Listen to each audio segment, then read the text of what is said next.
So, so once again, welcome everyone. Please welcome our presenter, Mrs. Esther Ost. And Esther is going to be talking to us today about building a simple system to start speaking English. Thank you, Esther. Thank you, guys, and good morning. Good morning. So, what I want to share this morning is just techniques and things that I've been actually using in my own class with my own students. So, there's a lot of things that I am testing, and I will love, to get some feedback from you, some ideas from you. So we're here to learn from each other. And this is about a system. Why a system?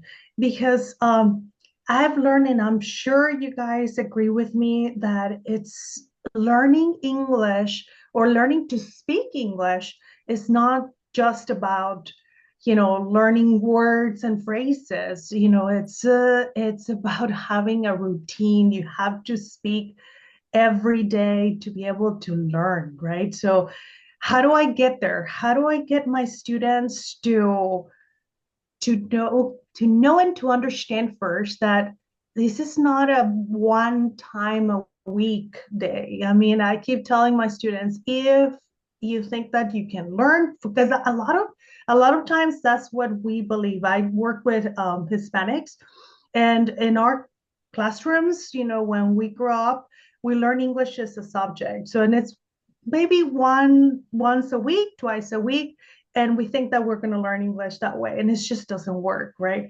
So we're trying, and we're trying to create a system that helps them um, to find that daily habit, right? To get to that part. That's the goal. So how do I go to the next one, Melina?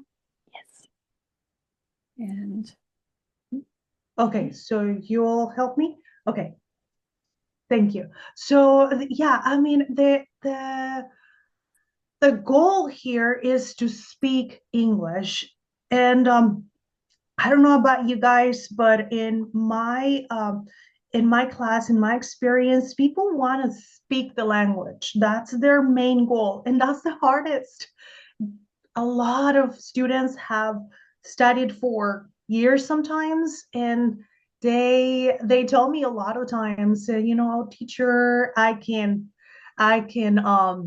understand English, I can read it, but whenever it's time for me to express myself, I just get totally, blank. I just can't, right? And so the goal is to be able to speak the language, and that's the hardest part. So the first thing is that I'm gonna have to be very clear and very focused on my goal. What's the goal for each one of my students? And we have to learn, obviously, what they want to accomplish. So go ahead and go to the next one. Thank you. So last time that I was with you guys, we talked about habits, and today I want to talk about more of a system on how to use those habits, how those habits work into my system. The system is to, having goals. You have to have goals. Obviously, you have to have, routines, and but you also have to have habits, right? And the habits to learn English, I've summarized them in five. You have to repeat, right? Repetition is extremely important. And visualization, you have to immerse, you have to be consistent, and you have to be positive. And we'll talk about each one of them, and how I as a student, or how me as a teacher, um, how I teach my student to create a system with all of these elements in it. It's not an easy task, but it's needed. We need it, because again, we can be extremely talented and extremely motivated, but if we don't have a system to learn, a system that works for each student, it's going to be very challenging. It's going to be really hard. So we're trying to avoid frustrations, right? So go ahead and go to the next one. Okay, so why do we need a system? Okay, because this system is going to take me, it's going to take me as a student. I'm speaking now as a student, right? I want this system, this routine to help me do the things that I need to do today to avoid stopping, because that's what happens. We're human beings. When we get tired, we stop, and then we just keep going, and then we get frustrated, right? But the idea is that this system is going to help us keep moving forward no matter how I feel, right? If I'm tired, the system is going to keep me going. I'm still going to do my practice because it's an easy thing. It's something that I do, every day. It's part of my life. Even if I'm tired, I have to go to work. Even if I'm tired, I have to feed my children, right? Things like that, right? So it's like English has to become part of your routine, part of your life, if you really want to learn how to speak English, right? And it avoids the frustration, when frustration comes, because that is inevitable, right? Our students are going to be frustrated. I learned as an adult. I learned English as an adult. I know the process. I know how frustrating it can be when I'm trying to say something and I can't, right? And the mind just goes into things like I'm not good enough, I'm too old, all these things, all these thoughts that come to our mind. And now when the system keeps me going, what's going to happen is that I'm not going to stop. I'm okay with being frustrated because I know that tomorrow I might feel better, right? Because I have to keep going. My system is going to keep me going, right? When I'm doubtful, when I'm just doubting myself, because that happens a lot with our students. And I don't know about you guys, but a lot of my students stop because they start doubting themselves. They don't feel like they have the ability or they have everything that it takes to learn English as an adult. Because for kids it's a lot easier, but for adults, and all my students are adults, so yeah, I mean, it can be really challenging to help people keep going, and a system will help them keep going. And when they're just afraid, a lot of people are afraid of speaking the language. They don't want to speak the language because they want to be perfect, and it's just never going to happen if you don't speak, right? But if the fear wants to stop me, if I have a system, I'm not going to stop. You know, I'm going to be okay with being afraid right now, and I'll just keep going because I have a system, right? When I'm so afraid to speak, when I'm just embarrassed, right? My system is going to keep me going. When I'm impatient, a lot of people just think that they're going to learn in 3 months, in a month, right? And it just doesn't happen. It takes sometimes years. I mean, it has taken years for me to be able to express myself clearly in English. So when you're when our students, start getting impatient, it's okay because my system is gonna keep me going. So go ahead, Melina. Now, okay, so how do I help my student to create a system? My goal is to help them find a routine in their days, just every day. Every day is different for everybody. So that's the challenge, because one schedule is just not going to work for everybody, right? And when I'm talking about practice, obviously, not exactly sure how you guys teach your classes, but in my case, like I record my classes and my students have my classes recorded in WhatsApp 24/7. So so they have something to practice with every single time that they want to or they have the time during the day. Um, they can actually practice and you can come up with ideas and maybe YouTube videos, maybe and there's also uh, a website in the program that you can also use. But here you have to be proactive and very creative, right? So I'm thinking, just an example, if it's a Monday, before work, I might have 5 minutes, and it's so important to start simple, small, and but it has to be every day. It has to be simple.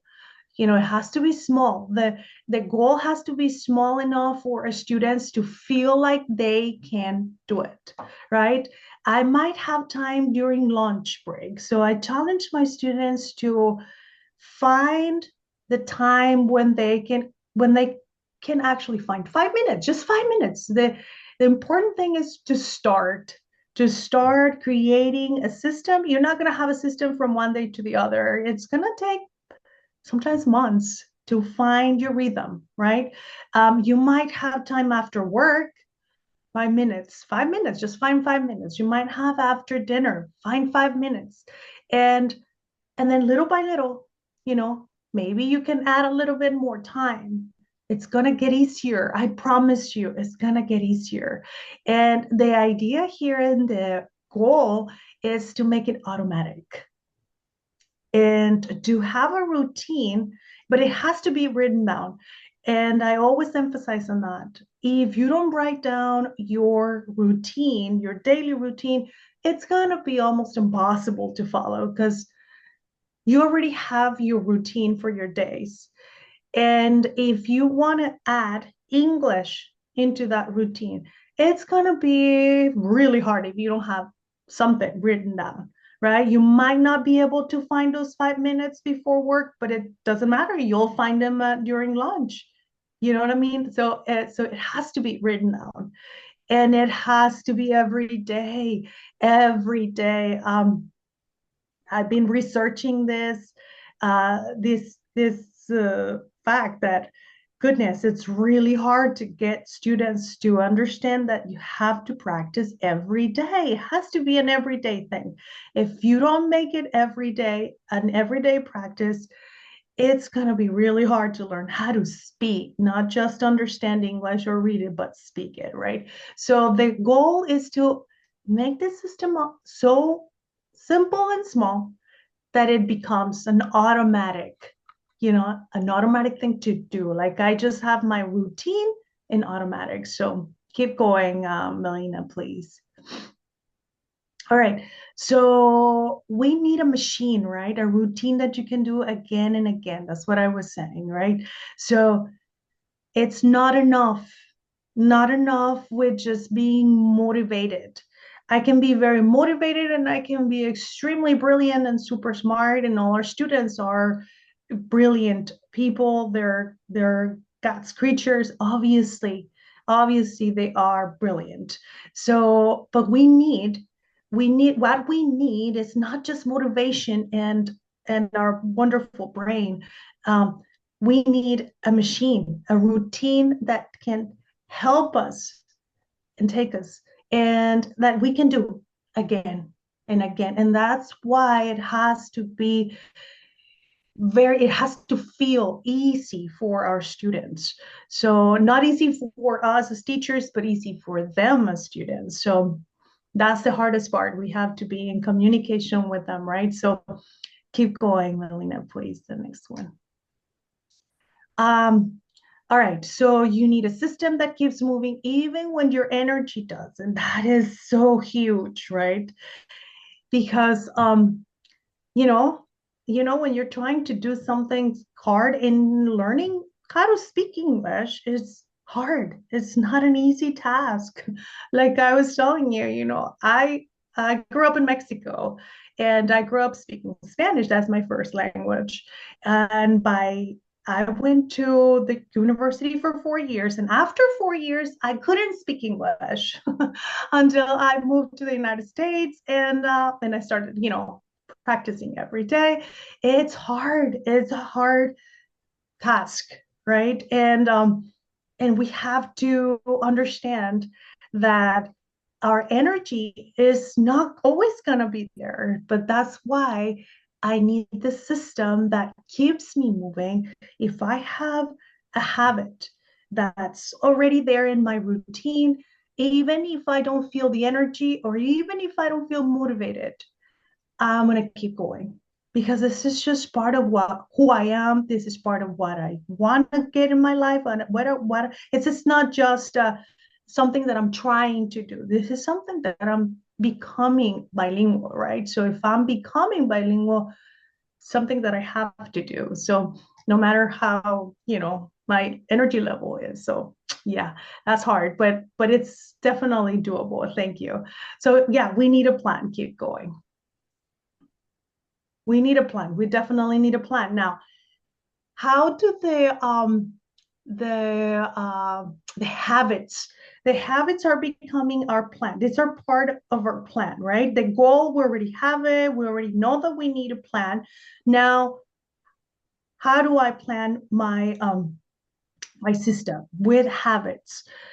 Every day I have to repeat, listen and repeat out loud what you hear at least 10 times. I tell my students 10 times is not a rule, it's not magic, it's not a magical number. It's just you have to, it's just to give you a standard. So you're repeating a lot of times. Repeat a lot of time. It has to be out loud. You have to be able to hear yourself. Okay, so next. Thank you. Go ahead. Repeat simple conversations. Oh, sorry. Yeah, repeat simple conversations in English every day. That's why it's super important to give our students their resources. Even if you guys don't record your classes, just give them some resources. There's so many resources in YouTube. I use YouTube a lot, and just to for them to have a conversation, simple conversations in English, so they can repeat every day. Okay.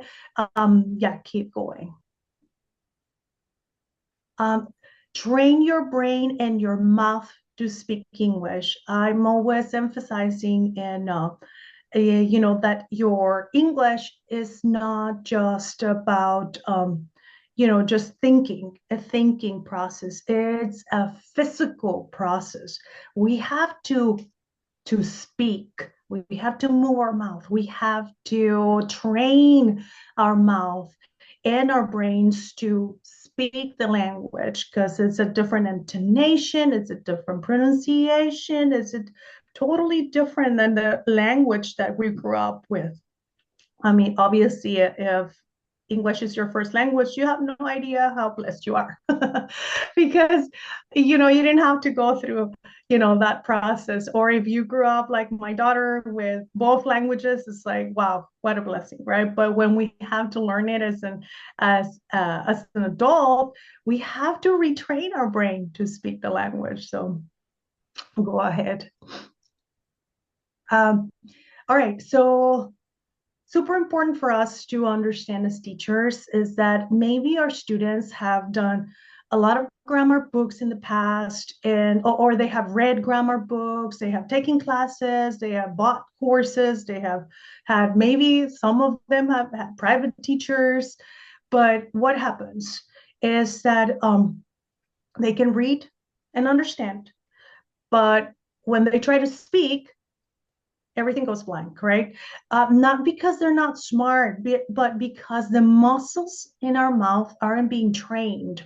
So that's huge. And sometimes, like some of my students that have been in the university for years, they have learned English, for years, and this is their issue. They go like, "Wow, Esther, I've never really thought about that." And it's so interesting that it's just not something that we learn in school, right? That speaking, it's a muscle. It's a muscle. So keep going. Next. Okay. All right. So we have to adjust our level when we're working with students. Students are at a different level, at least in my classes, right?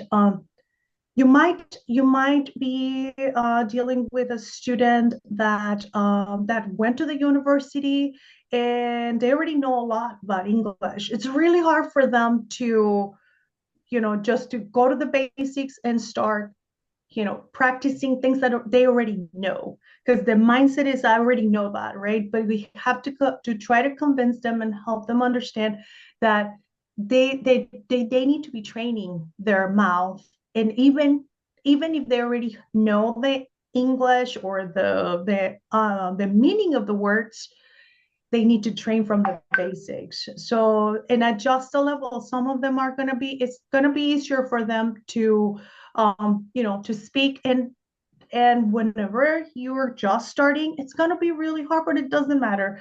It doesn't matter what your level is. You can still repeat and you can still get results by doing repetitions, right? Adjust the speed.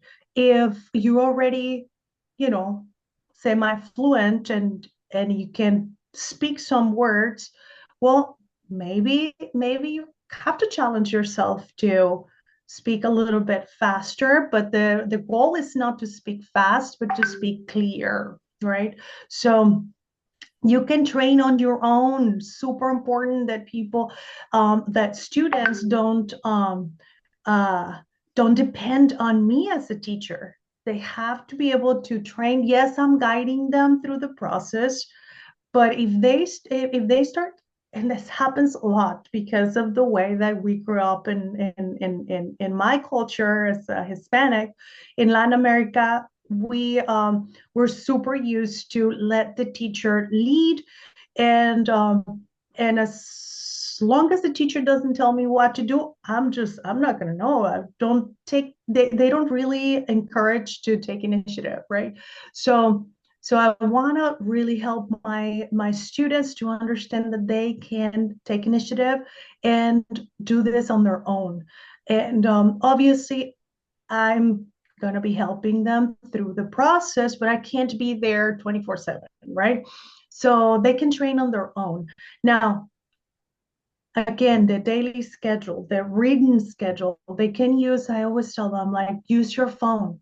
If you like technology, use your phone to write down your routines, or just a notebook that you always have, maybe in your kitchen, maybe somewhere in your house, or a notebook that you take with you to work.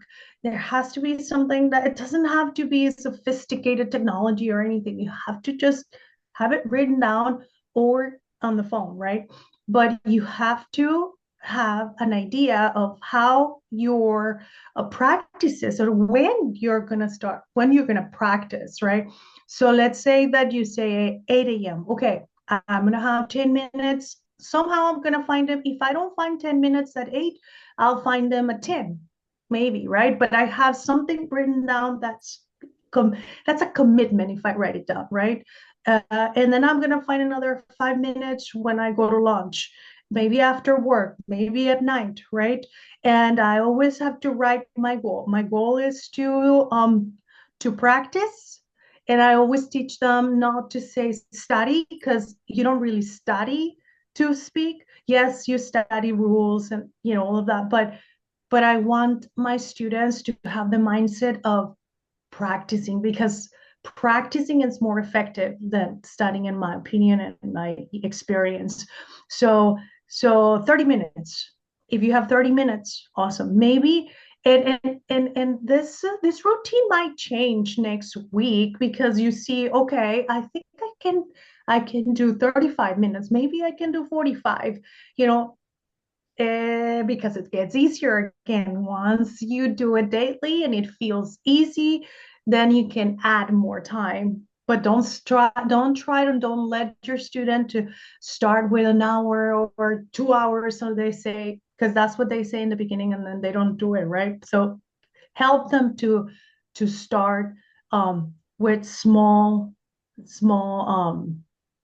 goals first, but write it down, adjust, just adjust your routine every day. So your repetitions are gonna be done, during these times, right? Okay, so good. Now we have clarity of what it is, okay? What it is to repeat.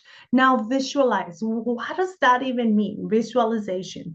Visualization is to create a mental picture for each word or phrase. I always tell my students, like, because they tend to repeat while they read. They read and they repeat. They read and they repeat. And it's like, and we laugh because I'm like, when you go to the store and people talk to you, my students are 100, almost 100% of them are in the United States. And it's like, if you go to the store, people talk to you in English, they don't have subtitles with them, right? So there's no way for you, right? There's no way for you to read, right, what they're saying. So you have to also visualize, not just read. And so what I suggest for them to do is, like, okay, like once or twice, read it and repeat it, and then your next repetitions, just put away the phone, just listen to the whatever you're listening to, the conversation of the phrases or the words, depending on their level, and just repeat it without reading, right? Um, so visualize the word. For example, the word store. Imagine shelves full of items, fruits, clothes, books, toys, whatever type of store it is. So, so you see how this this practice, or this habit, helps our students to not just uh, depending on the word, or reading. They're not depending on reading. They're also learning and training their brains on, whenever I hear this word, I think of this image, right? Or for a phrase like, I'm going to the store, picture yourself walking to a small local shop carrying a basket, right? So you're imagining what's happening. And that is so huge, super important, again, because we're adults. And what happens is a lot, at least in my experience with my students, is like they're they're translating. They're always translating. And I tell them, okay, just once. If you're not understanding what that means, just translate once, just to kind of like help your brain to be able to visualize, and then forget about Spanish, and let's just repeat in English and start thinking in English. That visualizing is the way that you start thinking in English. So, okay, the next one. I can't see. All right. Use context and scenarios. Don't just visualize the word alone. Create a short story or situation where the word or phrase would naturally, oops, can we go back? Thank you. Naturally appear. So, okay, for example, she's reading a book. I'm learning that phrase, right? She's reading a book. Imagine a girl sitting, opening a colorful book. It's fun to, you know, hear a phrase and then imagine a story. I know this is not an easy thing for our students to do, but if we encourage them and if we give them examples, they can do this every day. Like if I go to the park, right? So if I'm walking, or I'm exercising, or I'm like, walking my dog, there's so many situations around me where I can actually practice my English. There's things happening. Oh, the dog is barking. The tree is green. This is beautiful weather. We can start helping our students to create that habit of visualizing the words, not just studying. I know this is not something that comes natural because it's obviously we think I think in span now I think in both and sometimes in Tex-Mex, right? So the Spanglish, right? But sometimes I go back and forth and to Spanish and English, but our students they're gonna think and they're thinking in their own language. They're not thinking in English, but we have to little by little encourage them to start thinking in English of things that happen around them. So this is a lot of fun. I really like this process when people start doing this. It's really cool. Act it out mentally. Imagine doing the action of the verb. Example for run, picture yourself running in a park, right? Move your body a little as you imagine it. This reinforces memory. So that's really, really fun too. If I'm thinking about verbs, and we can, if you're with them, with the students in the class, in my case, I record my classes. So I'm with them just once a week. I can take the time to act out every verb, right? But encourage them to do this. So I'm running, right? I'm moving, I'm running. And if you're walking, I'm walking, right? I'm drinking coffee. So it's an action. I'm moving my body. And when I move my body, there's something that happens in my brain. There's a connection there that I connect the word with what I'm doing, right?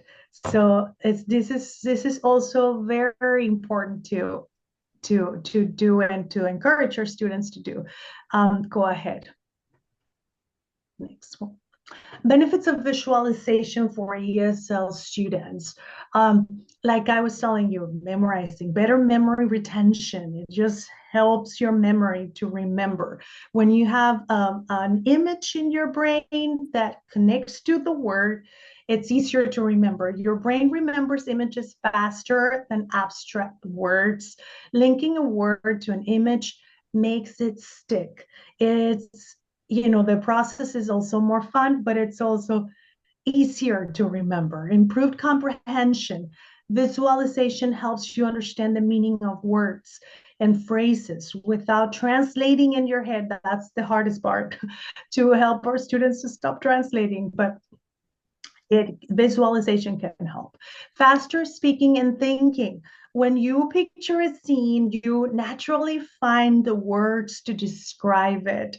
It reduces the freeze when speaking, because I don't know, I mean, if you guys have learned English as adults, it happens when it's like, uh-oh, I can't find the word. And it's like my brain just went completely, it's just completely blank. It freezes, right?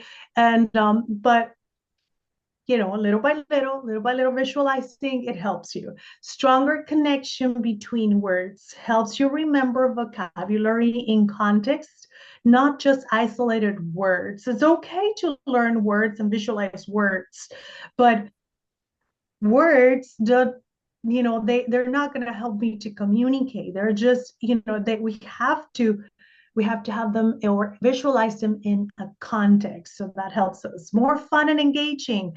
Learning becomes active and creative instead of just a memorizing list or tasks, something to do, or say something else that is just so hard.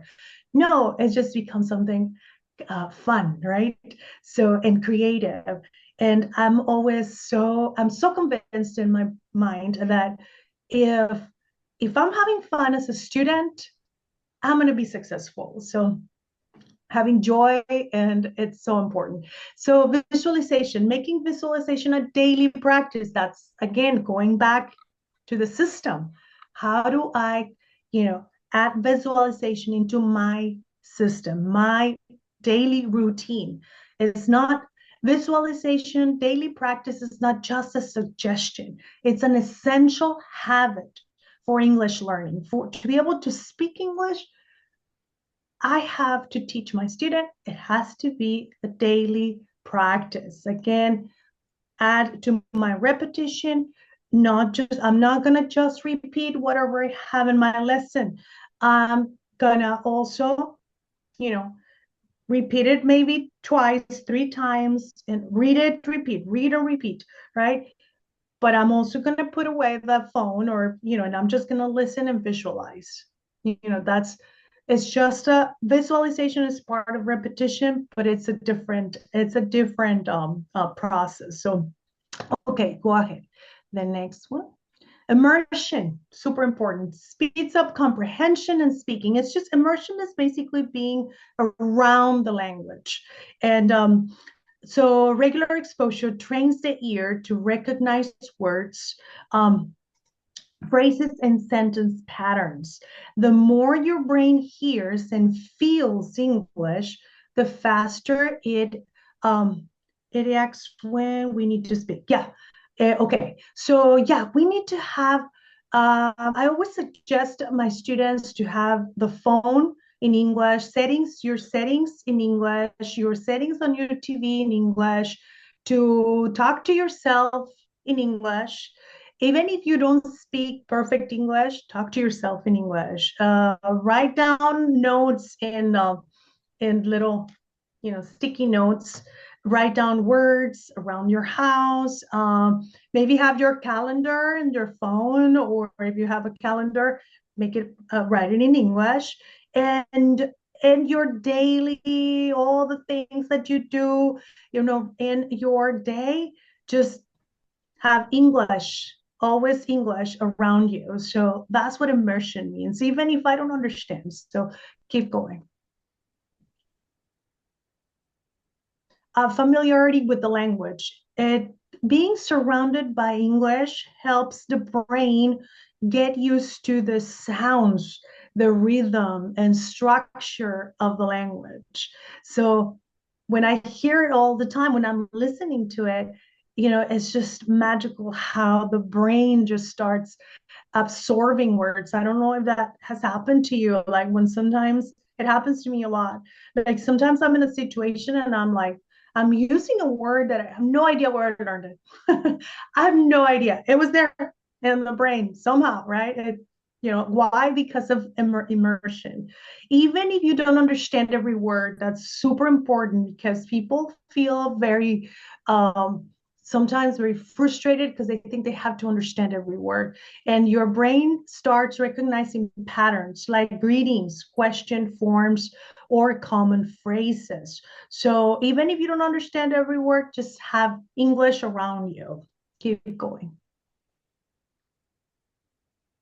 Real life context. Immersion exposes learners to language in context, not just in textbooks. For example, hearing how much is it at a store is more meaningful than just memorizing the phrase on paper. So yeah, and that's what happens. If we keep reading or using just the textbooks without the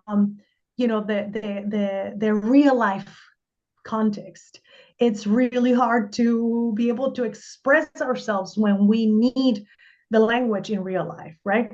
So real life context, go ahead.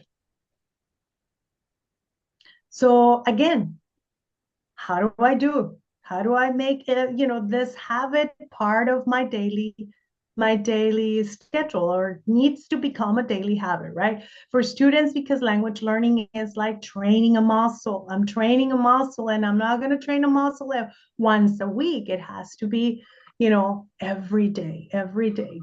Go ahead. The consistency builds momentum. Language learning is like pushing a heavy object. Small regular pushes move it forward steadily, and sometimes it feels that way. So even 10 to 15 minutes every day is more effective than hours once a week. So 10, 15 minutes every day to being consistent, it's so important. So next, consistency um, prevents forgetting. Without daily practice, new words, phrases, and grammar fade quickly from memory. Daily exposure keeps knowledge fresh and reinforces long-term retention. I'm going to remember if I'm consistent. It's going to help me to remember. So go ahead. Okay, so again, We have to make it a habit, right? Learning English doesn't feel like extra work when it becomes automatic, when it becomes an everyday thing. English doesn't feel like extra work. It becomes part of our life. That is the ultimate goal. That's what I want my students to be at, right? I want them to feel that English is part of their lives. So keep going. Positivity boosts confidence. Students often make mistakes, mispronounce words, or forget vocabulary. A positive mindset helps students see mistakes as learning opportunities, not failures.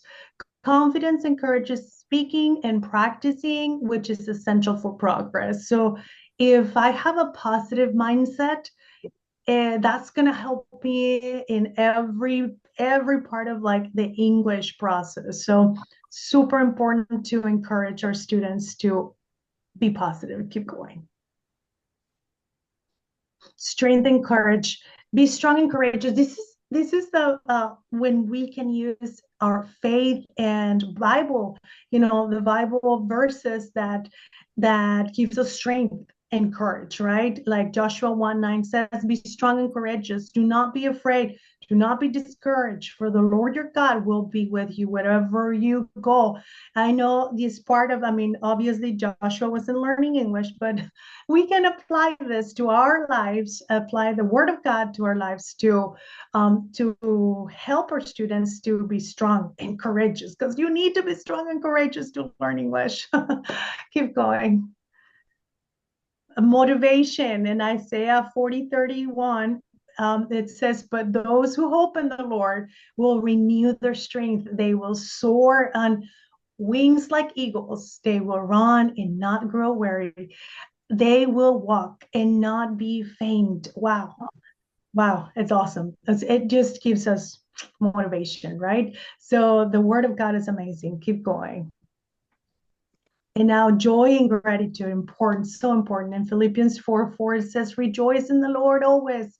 I will say it again, rejoice for the opportunity to um, to learn English, right? It's just an amazing thing that we're doing. It's a process, but it is a reason to rejoice, right? So I hope the presentation helps you guys. So now, Melina, we can have some time for comments. I'm sorry, I probably went longer than I should, but yeah.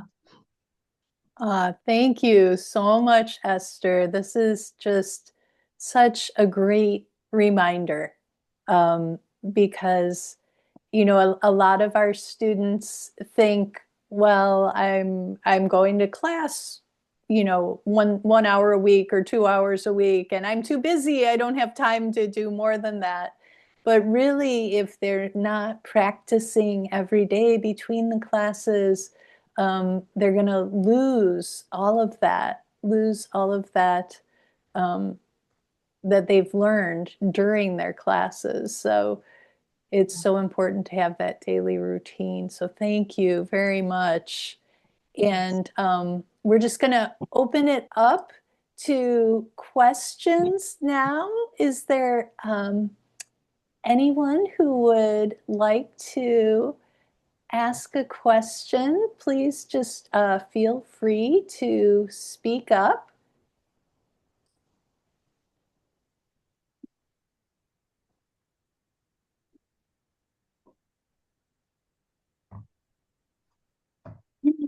I want to say thank you so much. That was very informative things that I can take and apply when I do the teaching. Thank you. You're welcome. Thank you.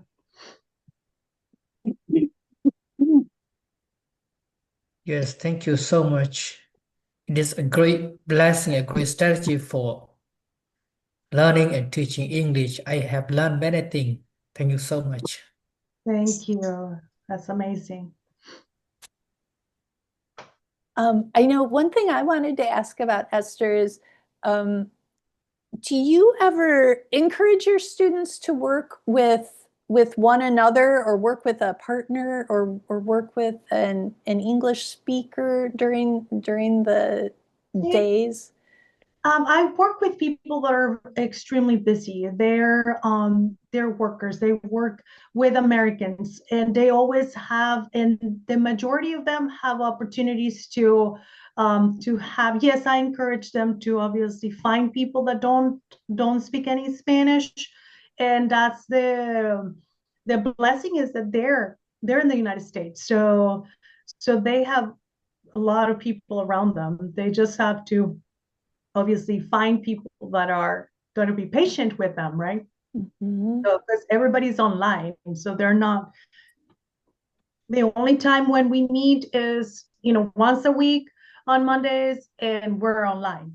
So everybody lives all over the United States. So yeah, I encourage them to find people, and it just happens naturally, like little by little. Once they feel that confidence, then they go and they talk to people, but they work with Americans, so they have to speak. They kind of like have to. So yeah. Wonderful. Wonderful. Thank you so much. Anyone else have any questions? And you can unmute yourselves if you wish to speak. You can just click on your microphone to unmute. Well, I want to thank all of you for being here today. It's just such a blessing that we can be together as a group of teachers from all corners of the world. But we have so much in common, and we're so grateful to Esther for sharing her knowledge and experience and these really great techniques. This is just such a blessing to all of us. So thank you, Esther, for that.